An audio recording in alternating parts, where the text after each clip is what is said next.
afternoon, everyone. This is day 2 of a very, very interesting seminar, which will be discussing a lot of technical matters related to the energy sector in Nigeria. And today we will be talking about the Nigerian Petroleum Industry Act. This is a new act in Nigeria driving the oil and gas sector, which all of the buzz around the Petroleum Industry Act and what has happened before it, now that it is here and regulating this sector is very, very interesting and required that we have this as one of the topics that we'll discuss during this seminar. Joining me today to dissect this matter, looking at the Petroleum Industry Act, is Dr. Kelechi Ofoegbu, Executive Commissioner, Economic Regulatory and Strategic Planning at the Nigerian Upstream Petroleum Regulatory Commission. Dr. Ofoegbu, please join me on stage.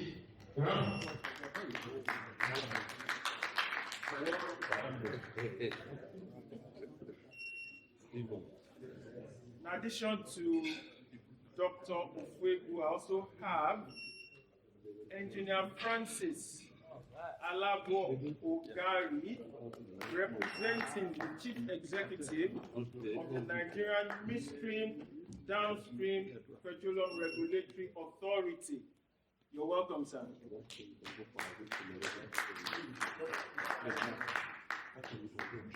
Thank you so much. I also have Mr. Bambo, Ibidapo-Obe, the General Manager Commercial for Oando Energy Resources. Please join us on stage. A round of applause for him, please. Thank you so much for joining me today as well.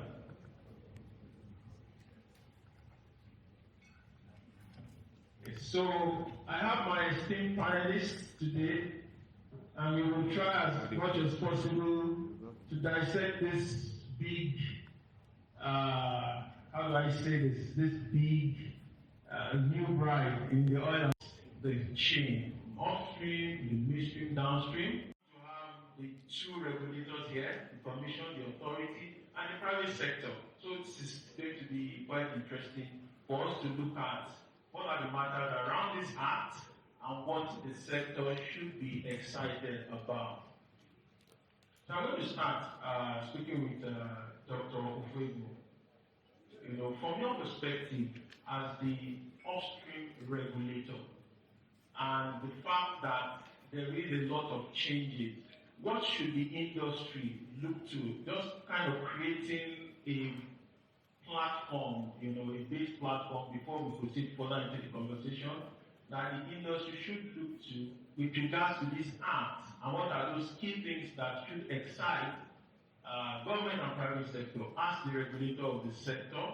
What, from your perspective, are the key areas that should excite players in the industry? Thank you. Thank you very much. I think the very first thing that characterizes regulation from an upstream perspective, which is of course dimensioned on the new provisions of the PIA, is promotion, business promotion. So now you have a regulator who is by law required to promote business. That was not the case before now. The regulator was just a regulator. And the practical implication of promotion is that we as regulators need to undertake every course of action which is consistent with enabling business and unlocking and unblocking whatever barriers existed prior to the enactment of the PIA.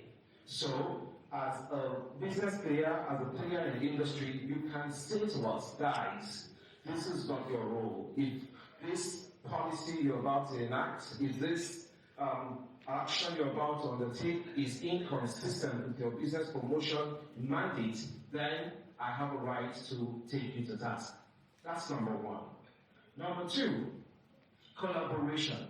So for instance, in the churning out of regulations and guidelines and all of that. By law, we are duty bound to engage with key stakeholders and get their input before going forward. And that's why about a month ago, for instance, the first suite of regulations which are about to come on stream have to be subjected to compulsory stakeholder engagements at Transport Hilton. So, and number three, we're also proactive. We're being proactive about realization that the energy transition will happen. So, whilst we're steering people in the right direction of commercialization and utilization of our fossil fuel resources, we're also saying to them, but you understand that this is the direction of travel of the world. And so we have no choice other than also to steer us gently towards that direction. So we would be asking you to make changes as are necessary and appropriate to ensuring that we comply and meet with the President's a commitment on our behalf, which is that we'll attain net zero carbon emission by year 2060. So these and other things really will set the tone for a different game or regime or regulation, at least from an upstream perspective. Round of applause for him, please. Thank you so much for that. And I think from the industry as well, we've been seeing a lot of what you said, stakeholder engagement. As consultants in the sector, we get a lot of clients speaking to us about these engagements. So this is quite positive. I will get to the private sector shortly because of the perspectives further. But I would like to take the same question to Engineer Francis. From your perspective as well, as a regulator of the midstream and downstream part of the sector now, what should the investors and players in this sector be looking to by the passing to law of this Petroleum Industry Act? Eager to before the PIA came on board, you have what you have is a demarcation of upstream and downstream. The PIA now emphasis on the midstream, and the midstream itself is more of gas utilization, gas monetization, which Keto has been just in touch on the previous. So what we in the NMDPRA are trying to do is to bring on regulations that will encourage players, investors, to come on board and develop the huge assets. You realize that it's a known secret, or not more a secret, that Nigeria is more of a gas country. An incident just happened recently in Nubu, to which we have known it's more of shale gas. I haven't yet investigated very much. But NDPRA stands for regulating the technical aspect of the midstream. We also talk about commercializing the bit I've said earlier on, and also operations of the players who are working in midstream. I've seen on my table several times most of those players who are coming on board trying to go into areas, opportunities in the gas sector, which include the floating LNG. We are talking about the auto gas issues like CNG, LPG, LNG. These are the numerous opportunities that the PIA has talked about. And again, in addition, what it has kept us, because there are huge investment coming in those areas, the PIA has also provided in one of the directors which has own board, that's the Midstream Downstream Gas Investment Funds, which is also one of the players. And also what we're looking at is penetration into the domestic market of all the resources we have to help grow our economic base. But we have to embark on reserves, storage reserves. So a lot of these things we are working on regulations on and trying to assure those players, particularly what the PIA will talk about to augment our domestic production of petrol, PMS. You see that there are licenses being given to a lot of modular refiners who are coming on board, and we are also looking at how to encourage more by the regulations, not being stringent at the same time, but taking the fact that we do this thing, the economic aspect of it, the investment aspect, and we also look at the environmental footprint, because we know that this is the age where everybody is talking about carbon neutral, as my colleague said here. So we're looking at systems that will come out with technology and again that, as I suppose that we do listen to new technology that will aid us in impact on environmental issues, while at the same time look at the economic gains. So I'll probably stop at here and we'll talk and understand it. Thank you. Thank you so much. I think the NMDPRA is one of the other exciting parts of the sector today. You see a lot of impact on the sector, because if you talk about midstream and downstream, you are bringing in Petroleum Equalization Fund, the fund, you are bringing in PPRA and merging them all into one. I think it's going to be big for your responsibility, so I wish you well. Okay, so we've heard all of this, right, from the regulators. The question then is, looking at it from a private sector perspective, this PIA has been touted in the past that is going to be coming to play to, fix a lot of challenges within the Nigerian petroleum sector, make it very, very easy for investment in the sector, and fix a lot of matters that we've been having in the sector. From a private sector perspective, looking at this PIA and dissecting it and bringing it into business, can you tell us, from your own perspective, Oando Energy Resources, what do you think? Has this act really lived up to expectation from the private sector standpoint, or are there areas that you are still worried about? Over to you, sir. No, thank you. This is your Yeah, thank you for the question. I think if I were to try and answer that, we'd be here for a very long time. So I'll just stick to the parts that I think are easier to explain. The PIA, as you said, has been in the works for the better part of 20 years, and it's gone through many forms. So, hence the anticipation and the excitement, especially when it was finally passed for investment. And it changes everything. The most valuable company, Saudi Aramco. So that could be a new fiscal system that have been introduced. We now have a Hydrocarbon tax. We now have a price-based royalty. So the higher the price goes, the more royalty you pay. So that way, investors can rebalance their models in a way where assets can still be profitable. We have the separation of the regulator. We have the Midstream, Upstream, we have the Midstream, Downstream, separate from the NUPRC.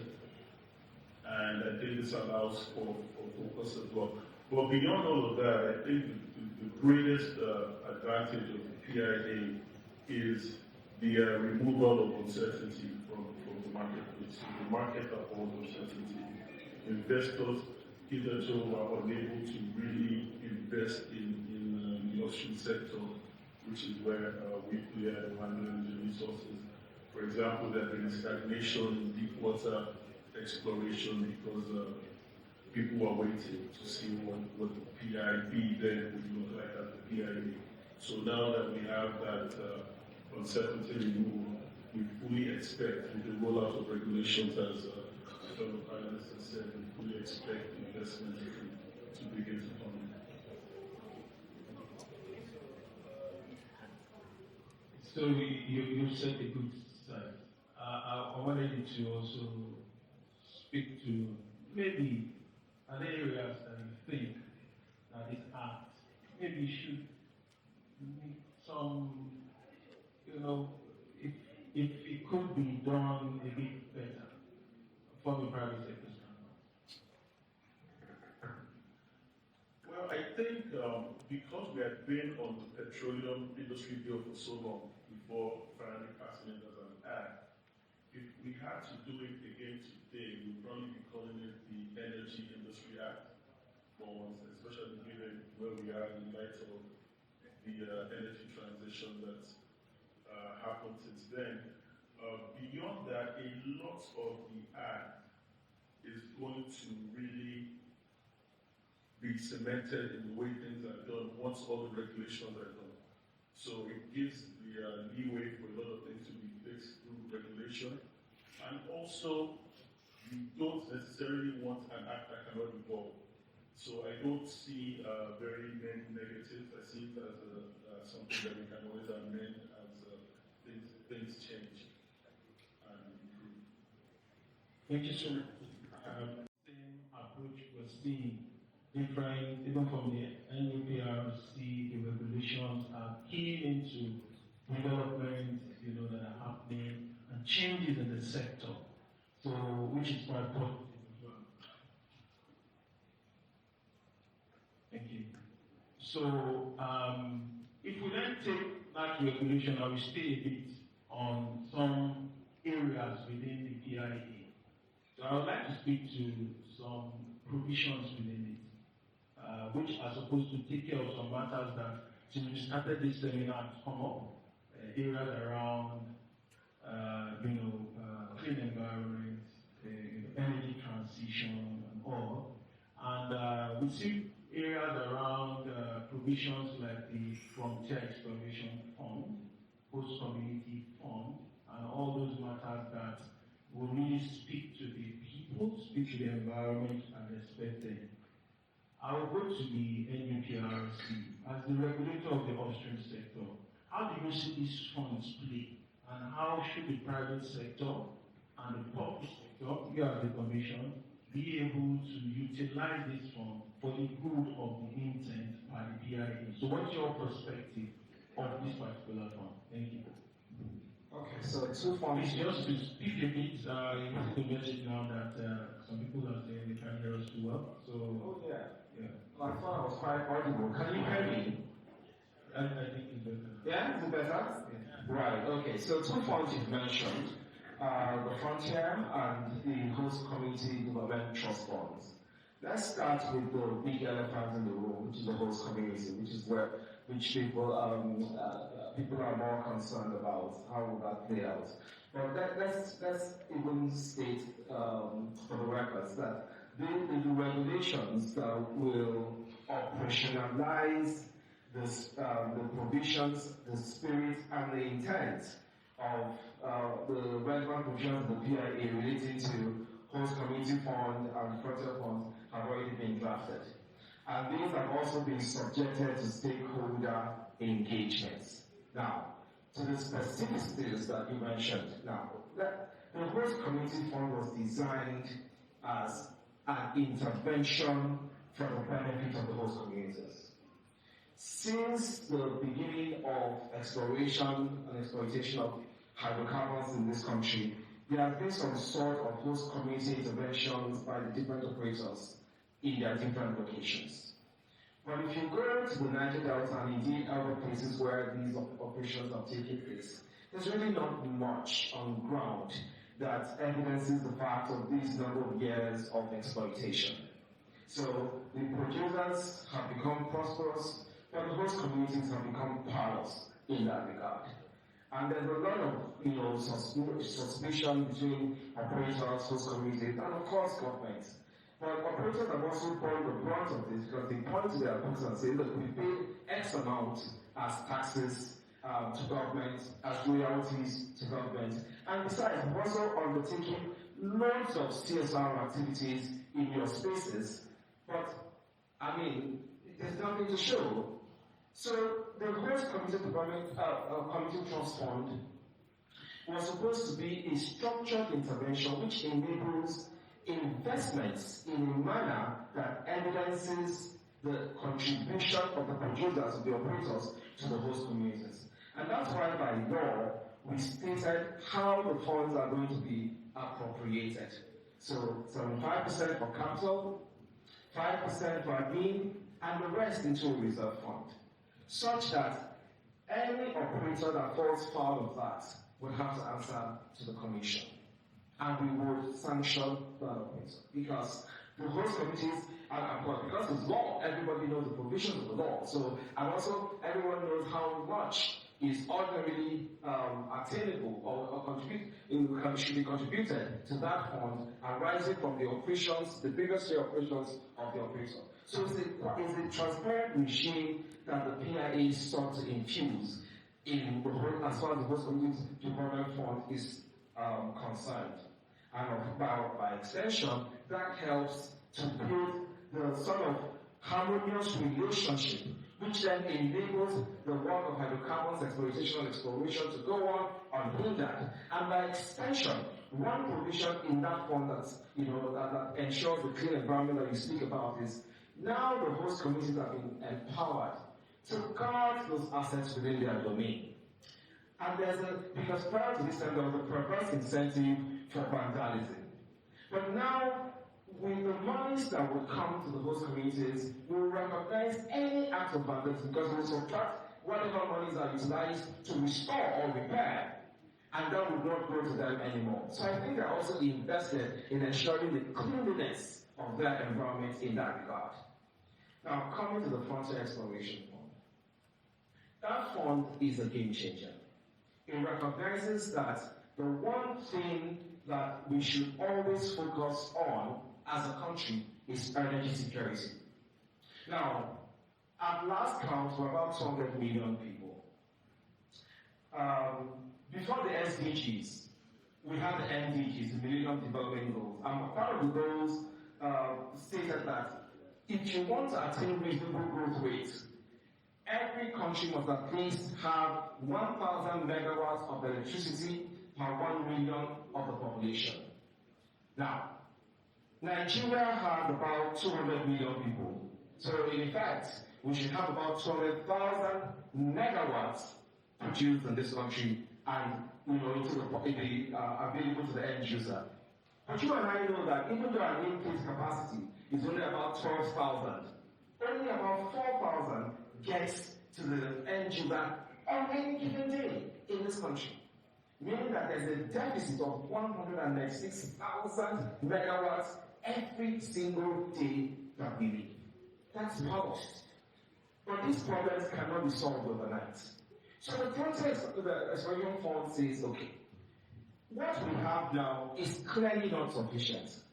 There has to be a mechanism to ensure that whatever prospect is out there, we can commercialize before we then utilize.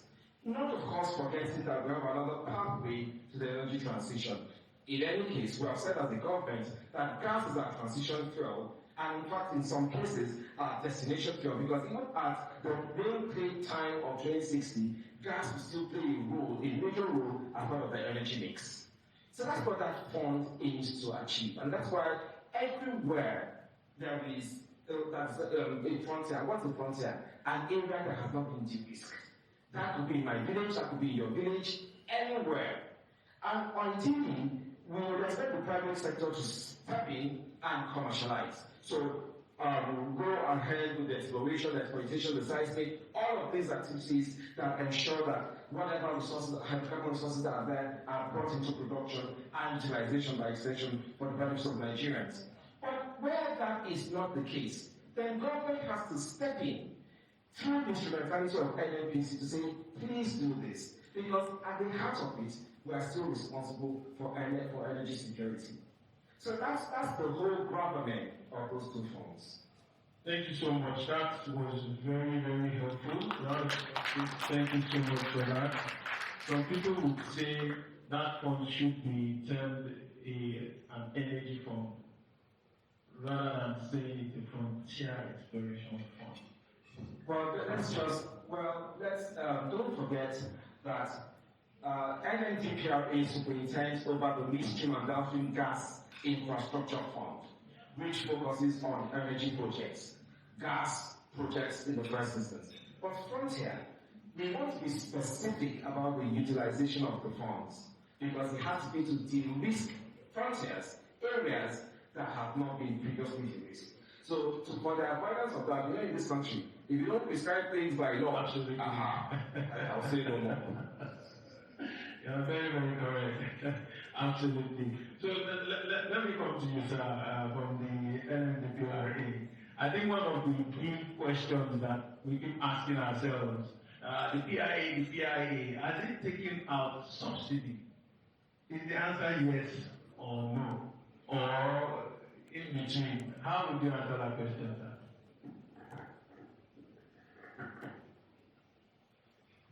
Yeah. The PIA was premised on the regulation. And from what you heard from the minister, this has been prepared for 18 months. So we are still working on the premise that the regulation will take place some point in time next year. And that's when you can see the works going on regarding removal of subsidy. But for now, for one economic reason and some political reason, and in fairness, that the basic infrastructure that's supposed to bring about this regulation, we are aware that right now all the refineries are being worked on, and it's being fast-tracked to come to stream some by next year. So we're optimistic at that time when we have those 3 refineries operating, and along the line, the Dangote, part of the Dangote's refinery come on stream, and then we also have some of these modular refineries that are already producing. We should be able to confidently say yes, we can go into the regulation. But they are working behind the scene, trying to put a lot of things together, the numbers and the statistics, and at that point, we should be in a better position to advise consultants. Thank you for that, and I think there's been a lot of response, like you said, from the Honourable Minister of State on this matter, and even the CEOs of the authority on this same matter as well. And so, if I'll stay with you a bit, is there any specific highlights with regards to gas resource, from the PIA that we need to look at? I think part of what we have only identified is the infrastructural requirements, from a gas standpoint, and even from the general infrastructure within the downstream sector.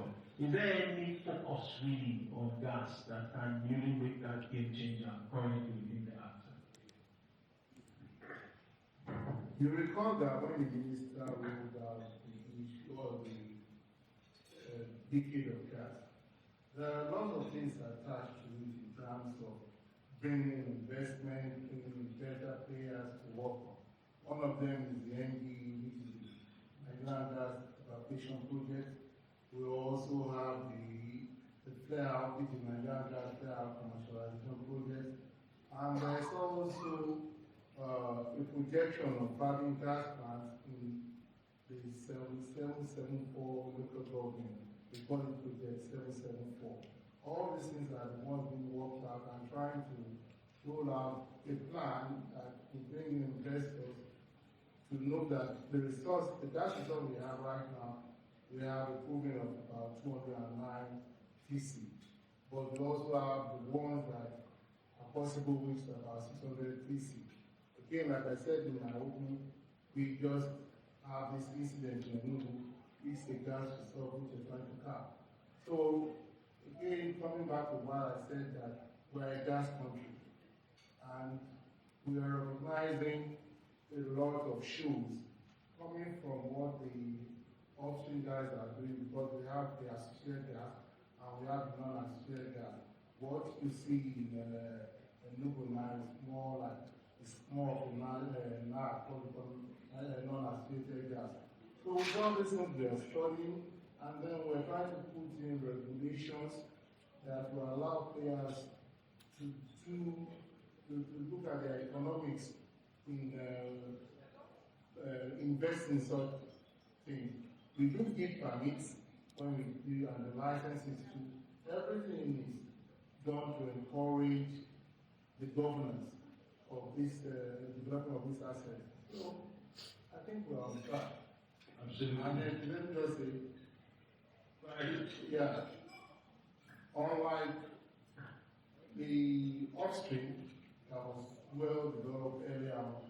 The midstream is still in its embryo, and we recognize a lot of things that we have to do. A lot of questions have been asked, of which we have given solutions to some of them, but we are also looking at how we case that.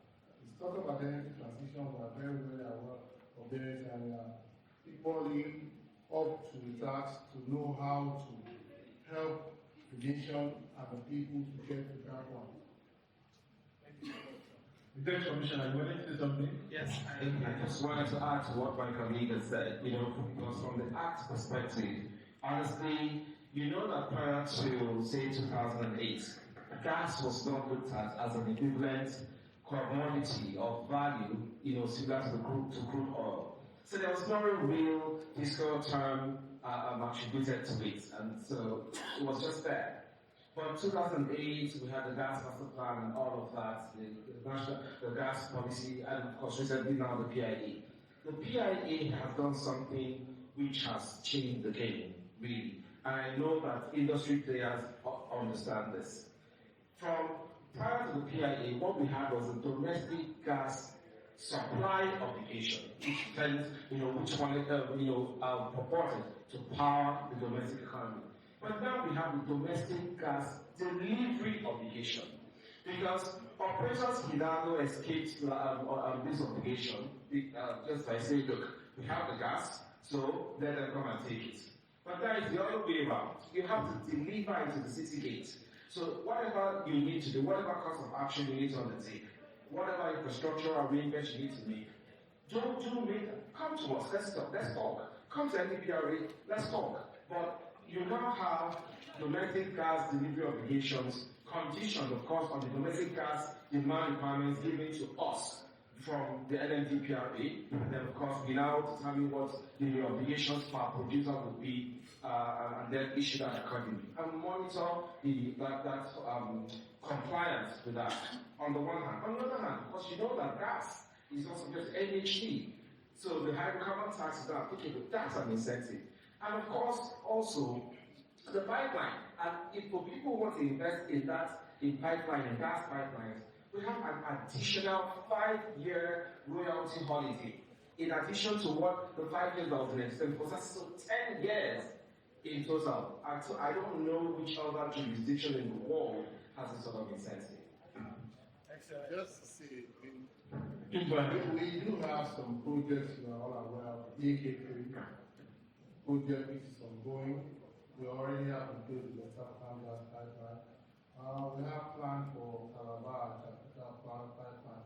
So all this thing goes to penetrating the domestic market. The fear is that people think, okay, fine, the gas prices are very high now. It's due to the supply. So, like we said, once the domestic market is penetrated by all these things, the prices will moderate over time. Absolutely.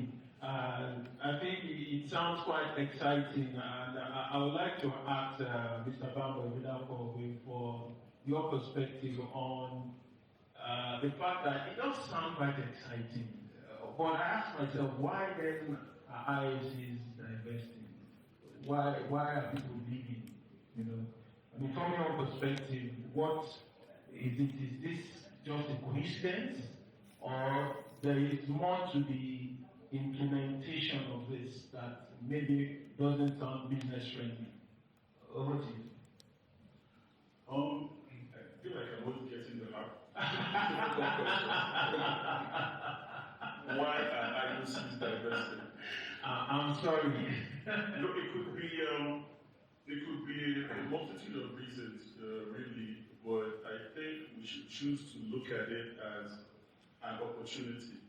And in many cases, it's a once-in-a-generation opportunity. These IOCs have been here since inception of fossil fuel exploration and production in Nigeria and Africa to a large extent. We've been at it for a while. I work for an indigenous company, and I dare say, even in the IOCs today, we have Nigerians who are capable of doing work. So IOC's leaving is an opportunity for us to show that we are very happy and willing and able to not only take up that space, but do it better. And I'm going somewhere with that, how we're going to do it better. The PIA enabled a lot of things. For example, the midstream companies will be different from upstream companies, downstream companies, in such a way as we could see the emergence of indigenous pipeline transport companies with open access. And that gives them the ability to, they'll be under the Corporate Income Tax Act, not under any NHT or anything like that. They can raise their funds. We know the demand is here. Someone mentioned earlier the 200 million Nigerians. As a small sidebar, there was an advert I saw a few years ago, an IOC advert, I won't say their name, where they were advertising the LNG. And they said, we take this gas from places where they are found to places where they are needed. I found that a bit insulting, really, because they're needed here. And the process of liquefying it is extremely expensive. So someone elsewhere is willing to pay that premium to liquefy the gas here and transport it to Europe, Asia, wherever. But somehow the people here don't have that power, which we don't even have to liquefy. And once you separate, as an example, if you separate from an IOC, the transport from the exploration and production, I believe an indigenous transport company is well better equipped to handle the surface issues, which is the challenge. Well, those are the challenges that we really face. We have the reserves, we have the gas, we have the crude. What our challenges have always been has been the surface and vandalism and crude death. So I believe the indigenization, which is what I like to call it as opposed to the IOC's leaving, is very positive for Nigeria and Africa in general. Even we need to look beyond the IOC's leaving to indigenization of our capital sourcing. We need to start looking within to have capital to actually form these projects. So infrastructure projects, transport projects, marginal bills, these are all the things that the law has empowered the government that work towards allowing indigenous companies to grow and expand. Thank you so much. Thank you so much. I think we see it more as an opportunity. I like that approach to it, than a challenge. And every company does have what their perspectives are to business. So I like that. Your Executive Commissioner, you wanted to say one or two things. Absolutely. Just wanted to respectfully draw attention to the fact that the investment is only in onshore. So the IOCs are still there. So to the glory of God, I happen, before my appointment by Mr. President, happen to be the senior technical advisor to the Honorable Minister of State, Kelechi, who's left the role. And in that capacity, I've been in the room every time with the IOCs at the global management level where we have discussed this issue. And I tell you, they've made the common denominator, the thread that runs through the fabric of their conversations is the fact that the PIA is not the problem. The PIA is actually an enabler from their perspective. However, they have to contend with bigger issues of the energy transition and the fact that in some cases, their boards have been overwhelmed by environmentalists who have said that this is the new direction of travel and they need to go through it. And like my colleague from Oando said, they have touted the fact that it's an opportunity, and the word he uses is very apt, which is generational, because it's once in a lifetime opportunity. So what have we done as governments to ensure that that opportunity crystallizes?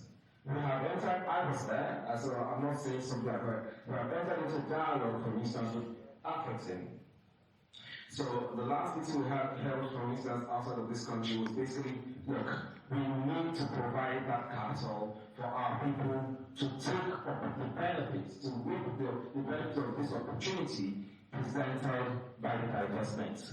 So we have to create an African energy bank Yeah, because if the international or the global financial ecosystem will not fund, then we have to do things ourselves. So that indigenization that he speaks about is across the entire gamut of the financial system as well. Yes, who actually was. There are some other driving factors. NACD and the Nigerian content people have been trying to upgrade their expectations from the IOC, particularly when it comes to land operations, from what the ES presented. And again, we find out that the IOC is operating portfolios. They look at the assets and portfolios. When one aspect is not really doing very well in terms of when you talk about technical costs, so economically they will think they can see this. When my colleagues talk about the deep water, because I happen to have been part of the Gbenga and Habeeb project level, so a lot of economics were worked on, and the technical cost was more feasible. See, they have what they call a terminal. The FPSO as a terminal, it has a production asset. But when you look at what they do in the shallow and the land, they have to do pipelines. Okay, the worries about host community is there, the worries about pipeline foundation is there. So a lot of all these things with the mix itself gives concern, and then you can work the economy backwards and say, fine.